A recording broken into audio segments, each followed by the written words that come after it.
Assalamualaikum warahmatullahi wabarakatuh. Perkenalkan, saya Fadia Salsabila Putri, saya mahasiswa dari Universitas Pancasakti Bekasi. Di sini saya ingin menjelaskan tentang sumber ajaran agama Islam dalam pendidikan. Next.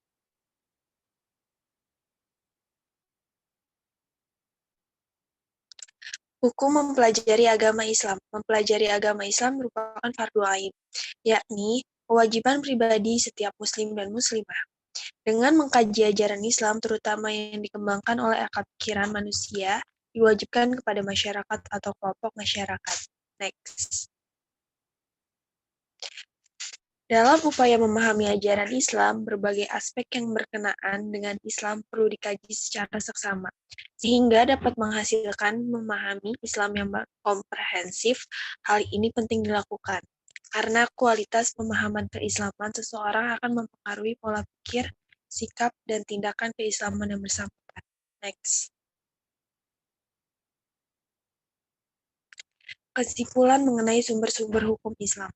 Kemudian, mengenai sumber-sumber hukum Islam, dapat kita simpulkan bahwa segala sesuatu yang berkenaan dengan ibadah, muamalah, dan hal lain sebagainya, itu berlandaskan Al-Quran yang merupakan firman Allah yang diturunkan kepada Nabi Muhammad secara mutawir dan diturunkan melalui malaikat Jibril dan membacanya dinilai sebagai ibadah.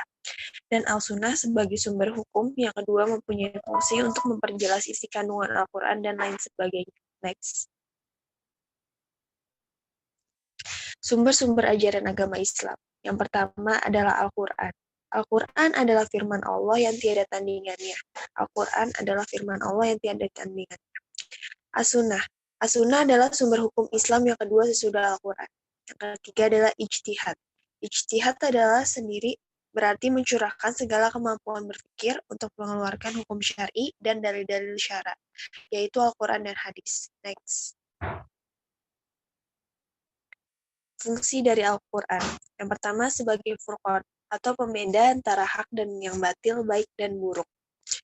Sebagai obat penyakit jiwa yang ada di dalam Quran surat 10 ayat 57, Quran surat 17 ayat 82, dan Quran surat 41 ayat 44. Yang ketiga adalah sebagai pemberi kabar gembira. 4 adalah sebagai hidayah atau petunjuk. 5 adalah sebagai peringatan. 6 sebagai cahaya petunjuk. Dan 7 sebagai pedoman hidup. Next.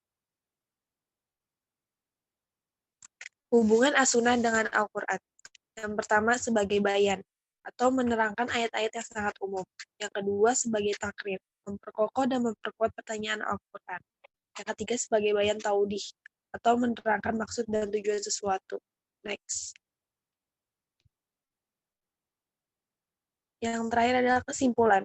Kesimpulannya adalah mempelajari agama Islam merupakan fardu ain, yakni kewajiban pribadi setiap muslim dan muslimah, sedangkan mengkaji ajaran Islam terutama yang dikembangkan oleh akal pikiran manusia, diwajibkan kepada masyarakat atau kelompok masyarakat.